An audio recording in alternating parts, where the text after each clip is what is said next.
So today we are doing the boardroom chat at Chalo Trust School with Mrs. Chileshe, one of the schools that a gem in Lusaka, well run, well established, and these are stories that are not told. And so of course we're not in the boardroom today, but we're going to sit in her garden and green. Thank God for the rain. And so Mrs. Chileshe, welcome to our boardroom chat. Thank you very much. Yeah, and so just to kick off the chat, I've been totally inspired by Chalo Trust, one of my favorite schools in Lusaka, the Christian principles or just the morality of it. So how did Chalo start? Well, Chalo started a few years ago. I think the actual starting of the school was 2004. Right. But I think before then, we had taken our children to various schools. Rhodes Park was one of them, Muskili was another. And we were happy with the standards that were there in those schools. But then we thought they need to be in a boarding school so that they are challenged in many ways and they also grow up. So we said, well, we need to take them to a good school. So we tried to look at the schools around, and we felt there was maybe no combination of what we were looking for. The combination was the Christian principles, the academic atmosphere, and also drugs-free. That was an emphasis, the drugs-free, because we didn't want our children to be involved in taking drugs. It's all boys? Alcohol. Your kids are just boys? There were 2 boys and a girl. Okay, right. So we said we need to get them to a school where they have proper principles. So that's how we thought of Chalo. Like a homeschool. A homeschool. Initially, I think we were so engrossed in our own children must get the best. Yeah. But then eventually we said, well, they need people to compete with. They can't just be alone. Right. So they need others to compete with. And that provided very, very good ground for them to compete. Okay. They had good grades at the end of the day. So you were teaching them from home, or the school was already built, was it already established? No, the school was not yet built. It was not yet established. So we had to start from the scratch. We had to start. There was just a big house at the premises, which we started with. Then we started building. And you were living in the house? We were living in the house. I we like had to build the classrooms. We had to, and we did that mainly by faith, because the resources were scarce, and if you didn't have a business or you didn't have buildings or whatever, it was difficult to get loans from the bank. You needed collateral. It's amazing. So, sorry to cut you. I just like the fact that your business started, or business, but the school, the education started in your own home. You lived in the house and you were teaching the kids. And then, so how did you manage to get other people to be interested in coming here and learning with your kids? With our kids. Well, once we built the classrooms and got out of the house to leave it as a boarding house, we had a situation where we could now begin and open to the public. So we went on TV and advertised. ZNBC has been a very good partner. They've helped us to establish the school because we used to advertise a lot. So we started with adverts talking about the school and what was available and so on. And I think I remember the first day in 2004, in January, we had 9 children with 18 teachers. There's 2 teachers to each child. 2 teachers to a child. Yes, that was the first day. But eventually, by the end of the year, we had about 120 kids. And so we were able to kick off from there. Amazing. That's an amazing journey. So we always talk about the evolution of a business leader. And so for me, are you an educationist yourself?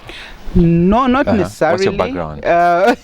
My background, I used to be a secretary, a typist.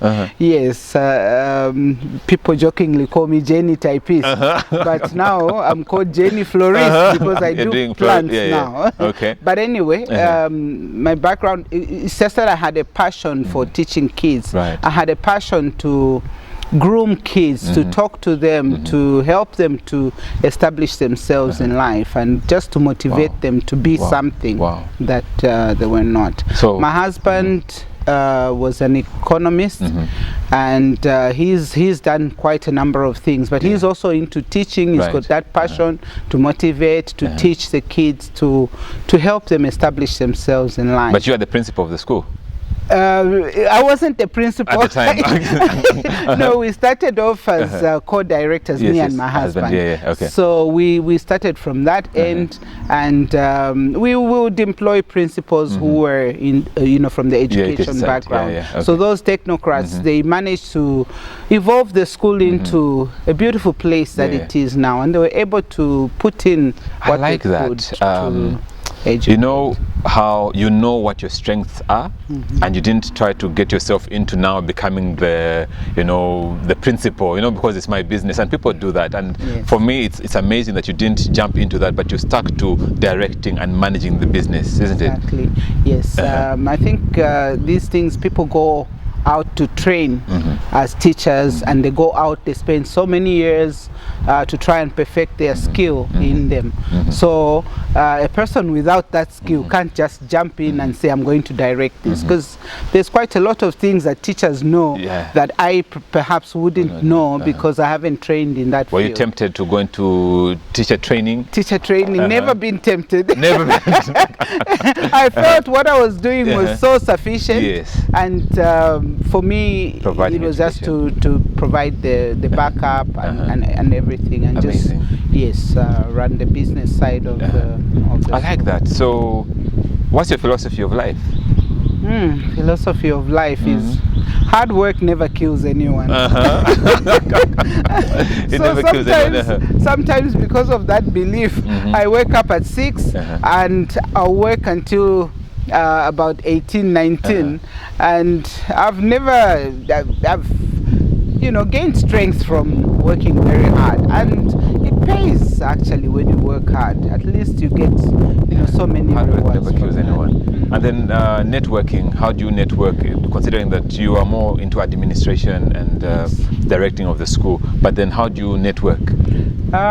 Networking, nowadays there's various groups, maybe on Facebook, maybe on WhatsApp, and so you find that people of similar minds will group together and you form a group of WhatsApp or a group on Facebook. So you belong to those groups and you get so many ideas on how to basically run things that you have to run. It has been helpful. So would we say networking has helped you? Networking has really worked very well for us, because we are able to know things that we otherwise wouldn't have known without belonging to those groups. I always ask this question when I'm interviewing women. You have broken, they call them glass ceilings. I just said there's no ceilings. You just go broken through. But nonetheless, you've done well. But have you encountered pitfalls where, because you're a woman and things couldn't have gone forward because people just treated you as a woman, and especially that you're running a school, you need help in this and that area, but because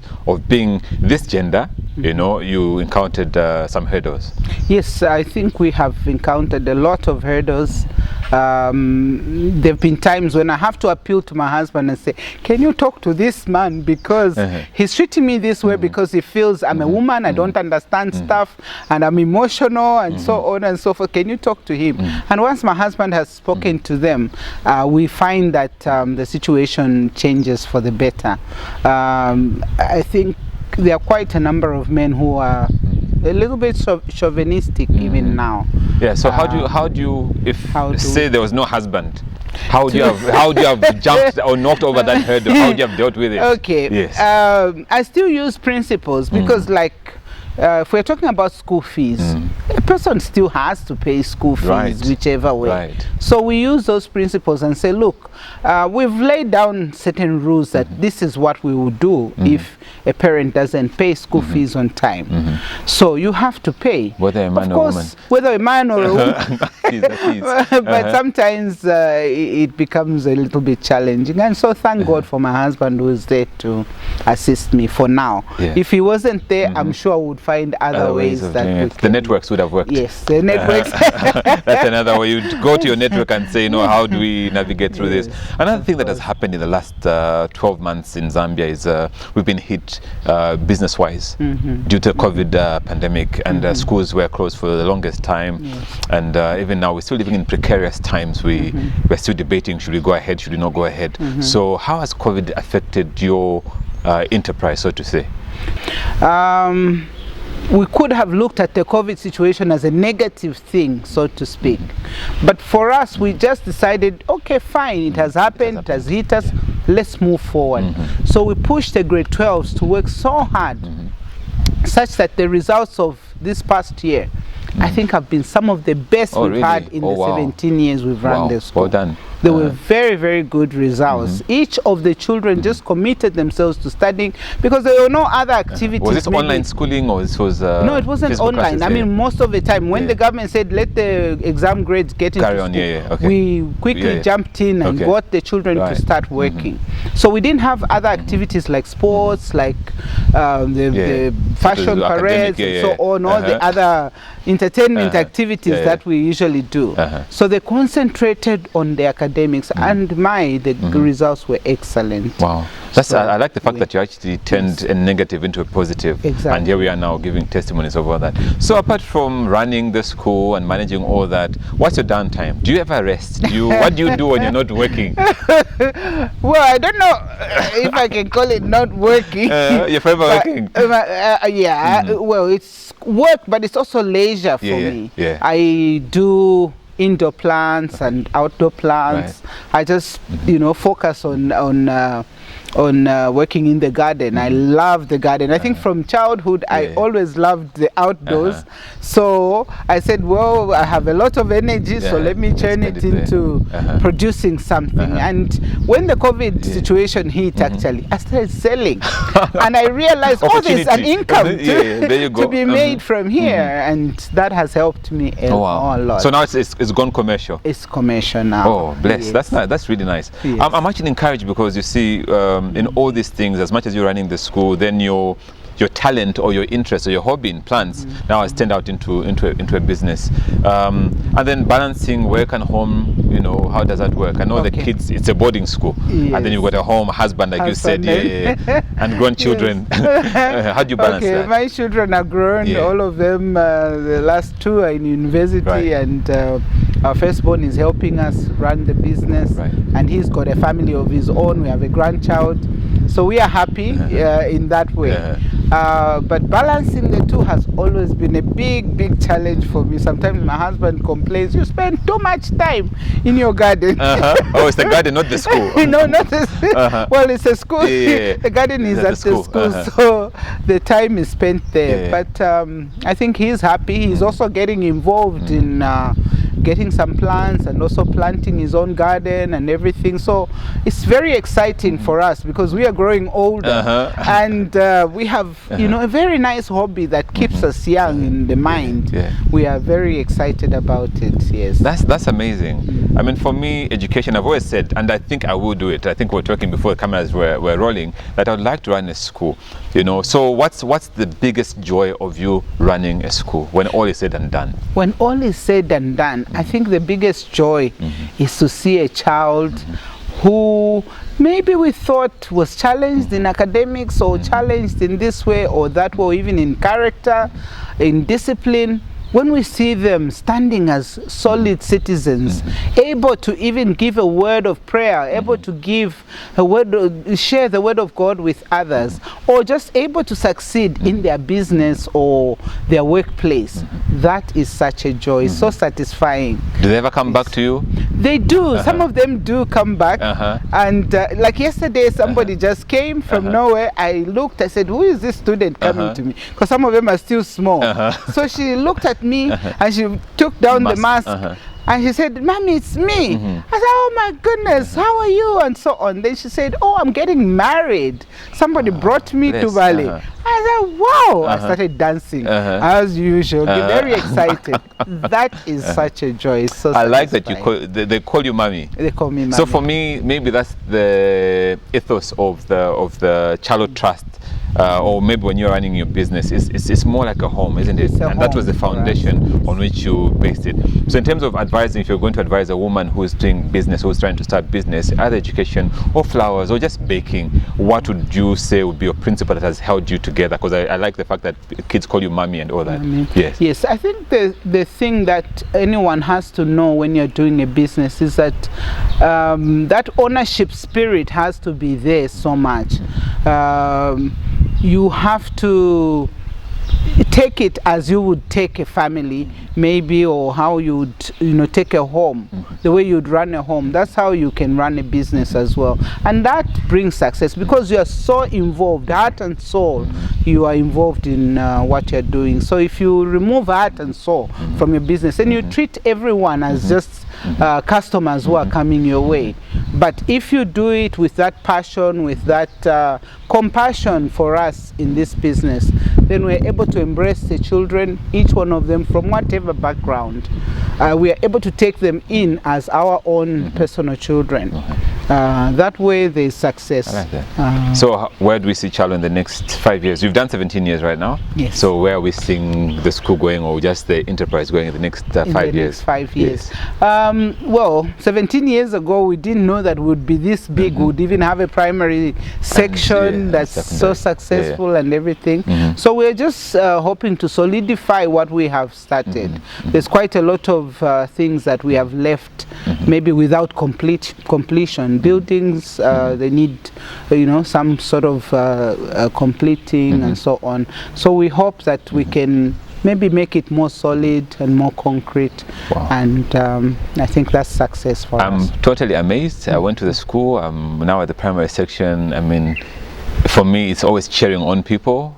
So when we're doing this business chat, it's just to know the story behind the story. Sometimes people just think Chalo just started, but now we know it started because all you wanted was your children to have this type of education, and you extended that to others as well. And here we are 17 years later, it's a success story. So thank you very much, Mrs. Chileshe, for having us at your enterprise, and thank you very much for having us on this boardroom chat with you. Thank you so much, Mr. And all the best. Thank you. All right, thanks. We can't shake hands because of COVID. Yeah, but thank you very much. Thank you, sir. So that's been Mrs. Chileshe at Chalo Trust School. We've had a great time. So it's primary and secondary school, but above all, it's the fact that she said hard work has never killed anybody. So thanks very much, and see you again on the next boardroom chat.